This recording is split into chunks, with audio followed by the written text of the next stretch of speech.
زمین و زمان تمہارے لیے، مکین و مکان تمہارے لیے، زمین و زمان تمہارے لیے، مکین و مکان تمہارے لیے۔ مدینے دل و روح و جاں لے کے جاؤں، محبت کا سارا جہاں لے کے جاؤں، محمد محمد ہو ہونٹوں پہ میرے، میں ایمان کی گلکاریاں لے کے جاؤں۔ ناظرین کرام، نعت کا سفر عہد با عہد، اس پروگرام میں میں ہوں آپ کی میزبان عنبری حسیب عنبر، اور آپ جانتے ہیں کہ ہم نے اس پروگرام میں پہلے بات کی عربی شاعری پر، پھر فارسی نعتیہ شاعری پر، اور آج اس پروگرام میں ہمارا موضوع ہے 1857 تک کی اردو نعتیہ شاعری۔ یقیناً دیگر زبانوں کی طرح اردو زبان کو بھی یہ شرف حاصل ہے کہ اردو زبان میں شاعری کرنے والے شعراء کرام نے نعت گوئی کو اپنے لیے باعث سعادت سمجھا ہے، لہٰذا اردو زبان میں بھی ایک بہت خوبصورت اور وسیع ذخیرہ ملتا ہے نعتیہ کلام کا، لیکن ہم چونکہ ہر عہد کی بات کر رہے ہیں تو آج ہم صرف 1857 تک کی بات کریں گے تاکہ تفصیل سے اس دورانیے پر بات ہو سکے۔ اس اہم موضوع پر گفتگو کرنے کے لیے ہم نے جن شخصیات کو آج اس پروگرام میں مدعو کیا ہے، سب سے پہلے ہم ان کا تعارف آپ سے کراتے چلیں۔ ہمارے ساتھ موجود ہیں ڈاکٹر عزیز احسن، جو کسی تعارف کے محتاج نہیں ہیں۔ آپ نعت نگاری اور نعتیہ ادب کے حوالے سے ایک نہایت معتبر نام ہیں۔ آپ ڈائریکٹر ہیں نعتیہ ریسرچ سینٹر کے۔ آپ نے نعتیہ ادب کے انتقادی سرمایہ کا تحقیقی مطالعہ کے عنوان سے مقالہ لکھ کر پی ایچ ڈی کی ڈگری حاصل کی، اور نہ صرف پی ایچ ڈی کی ڈگری حاصل کی بلکہ اس کے بعد مسلسل اسی سمت میں کام کر رہے ہیں اور لوگوں کی رہنمائی کرنے کا اہم فریضہ انجام دے رہے ہیں۔ ہم خوش آمدید کہتے ہیں عزیز احسن صاحب کو۔ شکریہ۔ ہمارے دوسرے مہمان جانی پہچانی شخصیت ڈاکٹر طاہر قریشی صاحب، آپ اسسٹنٹ پروفیسر ہیں ڈی جے سائنس کالج میں، اور آپ نے ہماری ملی شاعری میں نعتیہ عناصر جیسے اہم موضوع پر پی ایچ ڈی کی ڈگری جامعہ کراچی سے حاصل کی ہے۔ ہم آپ کو خوش آمدید کہتے ہیں اپنے پروگرام میں۔ بہت شکریہ۔ ڈاکٹر عزیز احسن، سب سے پہلے ہم آپ سے یہ جاننا چاہیں گے کہ اردو زبان میں فرمائیے گا کہ نعت گوئی کا آغاز کب کیسے ہوا اور یہ پروان کیسے چڑھی پھر؟ اردو زبان لشکری زبان ہے۔ مسلمانوں کی آمد اور یہاں کے لوگوں سے ان کا ربط، اور پھر آہستہ آہستہ زبان نے، تو جب یہ لکھی جانے لگی تو اس کی تاریخ میں اولیت کس کو دی جائے، اس میں تھوڑا سا اختلاف ہے محققین کا۔ افسر صدیقی امروہوی رحمۃ اللہ علیہ اور پھر ڈاکٹر جمیل جالبی نے مثنوی قدم راؤ پدم راؤ کا ذکر کیا ہے، اور وہ فخر الدین نظامی کی مثنوی ہے۔ وہ 9ویں صدی ہجری کے آدمی ہیں۔ انہوں نے جو مثنوی لکھی ہے اس میں پہلے حمد ہے اور اس کے بعد نبی صلی اللہ علیہ وسلم کی نعت ہے، لیکن وہ ایسی زبان ہے کہ ہم سے بھی نہیں پڑھی جاتی، اور اگر ہم پڑھیں گے تو کوئی سمجھے گا بھی نہیں، بالکل، اس لیے ہم صرف ذکر کر رہے ہیں۔ محمد اسماعیل آزاد صاحب جو ڈاکٹر ہیں، انہوں نے اپنی کتاب میں یہ لکھا کہ نہیں، اولیت مثنوی قدم راؤ پدم راؤ کو نہیں ہے بلکہ مثنوی چندائن کو ہے۔ یہ ملا داؤد کی ہے اور وہ چند سال قبل کی بات ہے، یعنی زیادہ تفاوت نہیں ہے، جی، لیکن یہ کہ چند سال قبل کی بات ہے تو قبل تو ہے۔ تو ملا داؤد کی چندائن مثنوی ہے، اس کے اندر بھی نعت موجود ہے۔ ایک ہمارے دوست ہیں اور وہ ڈاکٹر افضال احمد انور، ان کا خیال یہ ہے کہ یہ دونوں جو ہیں یہ غلطی پر ہیں۔ اصل کام ہوا ہے کہ پہلی نعت جو ہے وہ حضرت خواجہ گیسو دراز بندہ نواز رحمۃ اللہ علیہ نے کہی ہے۔ تو یہ 3 نظریے سامنے آئے۔ ان تینوں کی زبان جو ہے وہ بہت چونکہ قدیم ہے، اس لیے ان کا حوالہ یہاں نہیں دیا جا سکتا. لیکن اس کے بعد جو لوگ بھی آئے ہیں انہوں نے ذرا صاف زبان میں گفتگو کی ہے. مثلاً بہت سارے لوگ ہیں, سید اشرف بیابانی ہیں, خوب محمد چشتی ہیں, محمد قلی قطب شاہ ہیں, ملا وجیح ہیں, ملا بلاقی ہیں, عالم ہیں, احمد اور مختار ہیں, اور جناب دیکھیے ولی گجراتی نے بھی شاعری کی ہے, سراج اورنگ آبادی, جی یہ بہت بڑا نام ہے. کیا کہیں, نہ جنو رہا نہ پری رہی, یہ وہ شاعر خبر جن کا ایک ہی شعر تغیر عشق خبر تغیر عشق, تو وہ جناب ایک ہی کافی ہے ان کا. تو اب وہ کہتے ہیں کہ نام تیرا مطلع فہرست ہے دیوان کا, ہے زباں کا ورد خاصا اور وظیفہ جان کا, یا محمد تجھ کرم سے ہوں صدا امیدوار, جلوہ ایمان دے اور بھید کے انسان کا. یہ جناب حضرت سراج اورنگ آبادی فرماتے ہیں, 12ویں صدی ہجری کے آدمی ہے یہ.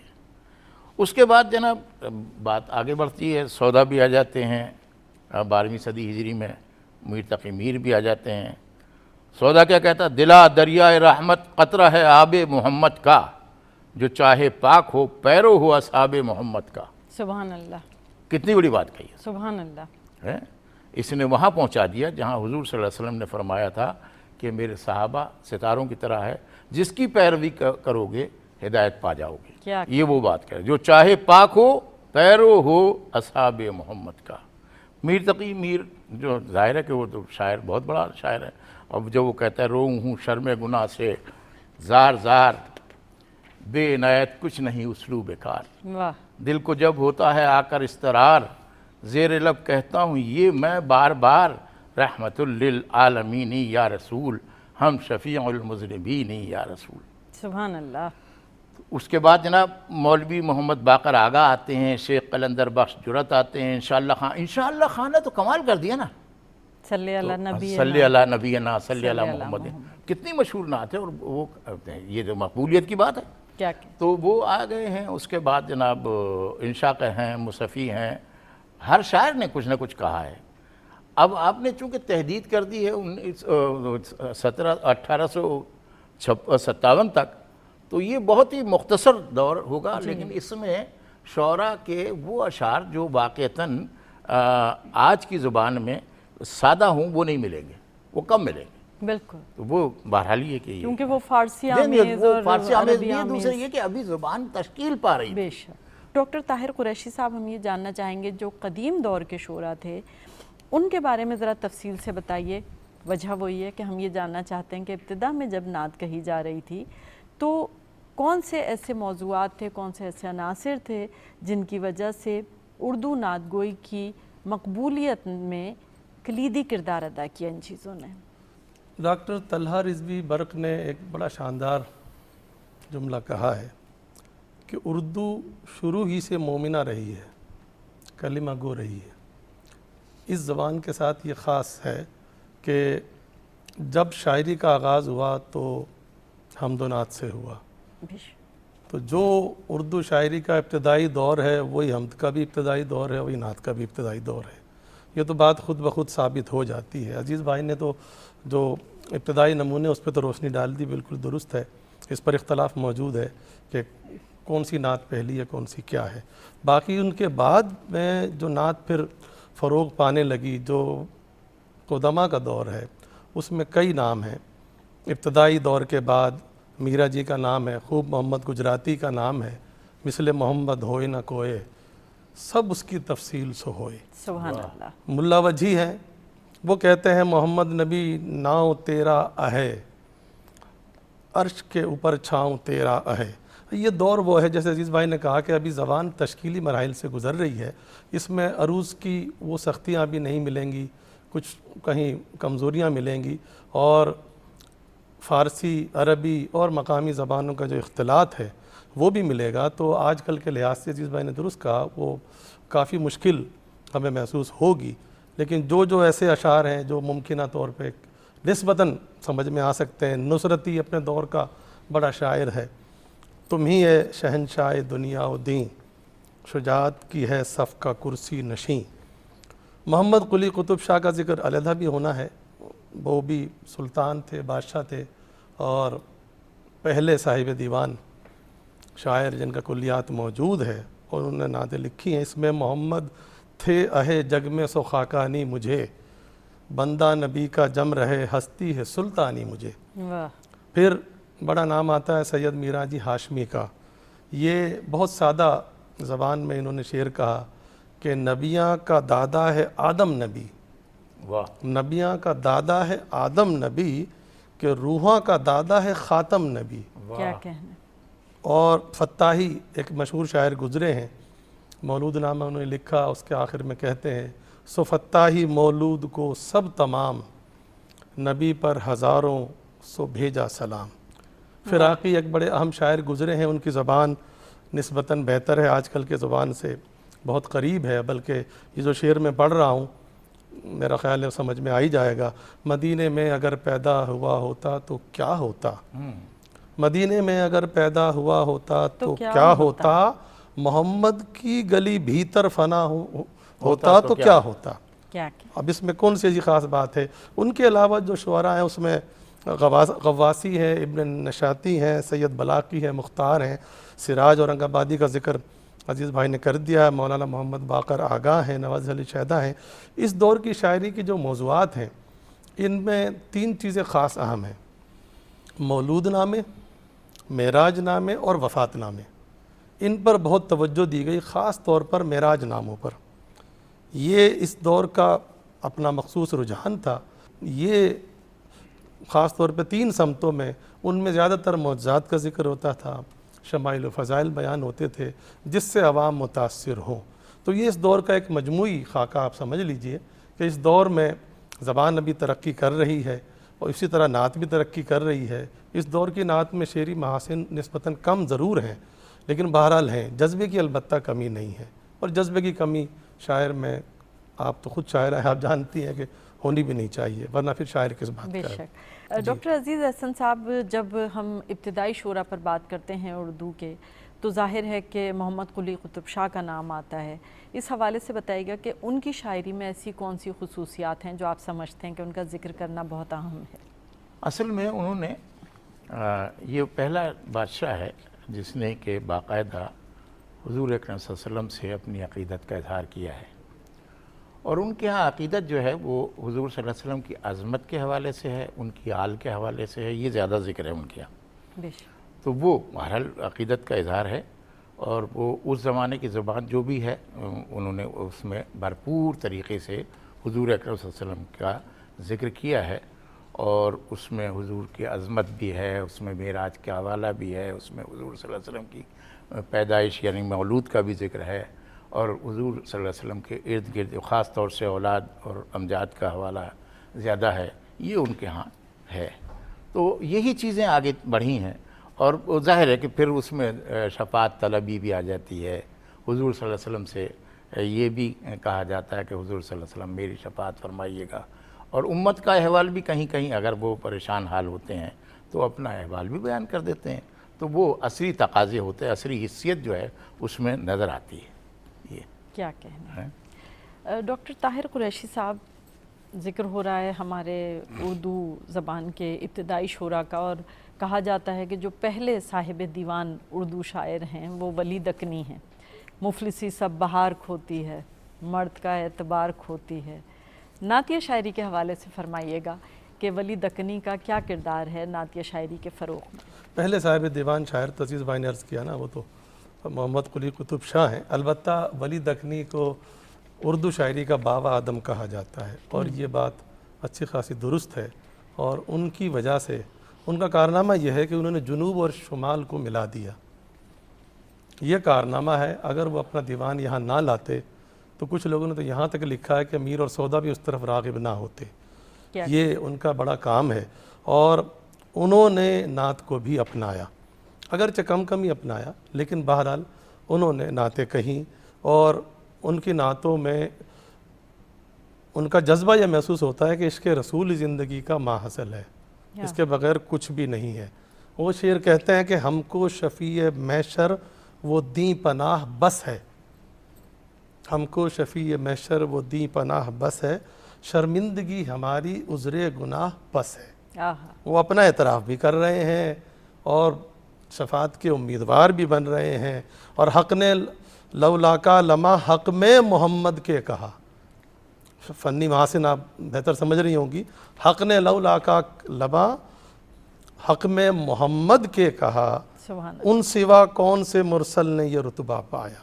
اللہ، واہ، واہ، یہ رتبہ واقعی کسی اور کا نہیں ہے، اور ڈاکٹر محمد اسماعیل آزاد نے ان کو نعت میں ایک مجدد کی حیثیت دی ہے کہ اگرچہ ان کا کام بہت بڑا نہیں ہے یا مقدار میں زیادہ نہیں ہے، لیکن سرور کائنات صلی اللہ علیہ وسلم سے بے پناہ عقیدت ہے۔ اور ایک اہم بات یہ ہے جو اس سے پہلے کے شعراء میں ذرا کم ہے، ولی سے پہلے کے شعراء جوش عقیدت میں بہت سارے مقامات پر حدود پار کر گئے ہیں، آہا، بے احتیاطی بہت ہوئی ہے، اور ولی سے ایسا نہیں ہوا۔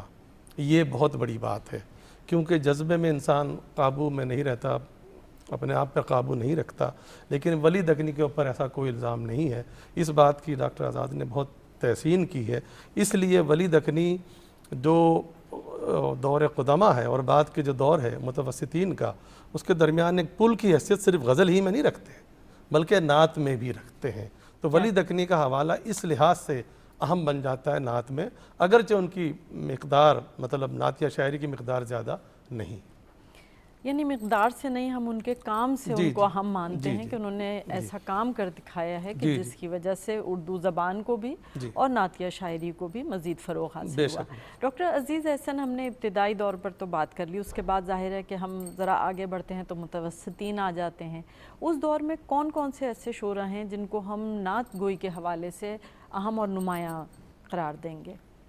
دیکھیں بات یہ ہے کہ 19ویں صدی شروع ہوتی ہے تو اس میں مولوی محمد باقر آغا آتے ہیں، شیخ قلندر بخش آتے ہیں، جرت انشاءاللہ خان انشاء ہیں جن کا ذکر میں کر چکا ہوں، غلام حمدانی مصفی ہیں، رافت رامپوری ہیں، محمد اسماعیل شہید دہلوی ہیں، نذیر اکبر آبادی ہیں۔ اب نذیر اکبر آبادی تو وہ شاعر ہے جو اپنے عہد میں بالکل عوامی سطح پر گفتگو کرتا ہے اور وہ عوامی جذبات نعت میں بھی پیش کرتا ہے، بالکل، تو اس کے ہاں تو بڑا تنوع ہے، اور اس کی شاعری میں جگہ جگہ انسان کی کمزوریوں کا ذکر ہے۔ جوتی چرا رہا ہے سوئے وہ بھی آدمی جو اس کو تاڑتا ہے سوئے کیا ہے، تو وہ اس انسانی کمزوریوں کا، اور پھر وہ باقاعدہ معاد کی یاد دلاتا ہے، سب لات ٹھاٹ پڑا رہ جائے گا جب لات چلے گا۔ یہ ساری تعلیمات نبوی ہے، جتنی شاعری ہے، جب آپ بے ثباتی حیات کی بات کرتے ہیں تو اس میں تعلیمات آ جاتی ہیں۔ یہ براہ راست بالکل نئے انداز سے بات کہی، واقعی آپ غور کیجئے تو ہنس نامہ، ساری چیزیں، یہ سب تعلیمات تو نبوی وہ جو کچھ بھی اخذ کرتا ہے مسلمان خاص طور سے، اور جس کا معاد پر یقین ہے، ایمان ہے، وہ وہی باتیں کرے گا جو قرآن سے آئی ہیں، لیکن وہ اپنے عہد کے حوالے سے، اپنی سوچ کے حوالے سے اور اپنی وضاحت کے حوالے سے بات کرے گا۔ تو اس نے کی ہے، عوامی سطح پر بات کی ہے، اور قدم قدم پہ اس نے احساس دلایا ہے کہ تم فانی ہو اور اپنی کھال میں رہو، یہ قدم قدم پہ احساس دلایا۔ تو وہ نذیر اکبر آبادی ہیں۔ پھر آپ دیکھیے کہ سعادت یار خان رنگین جو ہیں، انہوں نے بھی نعت کہی اور بہت اچھی نعتیں کہی ہیں۔ اس وقت میرے پاس اس کا حوالہ نہیں ہے زیادہ، لیکن کمال ہے، ڈاکٹر شمع افروز نے ایک مقالہ اس کے اوپر لکھا ہے، اور وہ مجھے بڑا تعجب بھی ہوا اور خوشی بھی ہوئی کہ حضور صلی اللہ علیہ وسلم کی جناب میں پیش کیے جانے والا قصیدہ بانسواد حضرت کعب بن زہیر نے پیش کیا تھا، اس کا ترجمہ مظلوم کیا ہے رنگین نے۔ کتنی بڑی بات ہے، یہ ہمارے علم میں نہیں تھا، مطلب یہ تاریخوں میں کہیں ذکر ہے، جمیل جالبی صاحب نے ذکر کیا ہے، لیکن اب وہ 2 لائنوں کا ذکر کون پڑھے، لیکن وہ باقاعدہ شمع افروز نے یہ کام کیا، اللہ تعالیٰ انہیں خوش رکھے۔ تو اسی طریقے سے پھر بعد میں آپ دیکھیں ناسخ لکھنوی آتے ہیں، کرامت علی شہیدی آتے ہیں، اور شاہ غمگین دہلوی ہیں، مومن خان مومن ہیں، ذوق ہیں، مولانا کافی مراد آبادی ہیں، بہادر شاہ ظفر خود کہہ رہے ہیں نعت،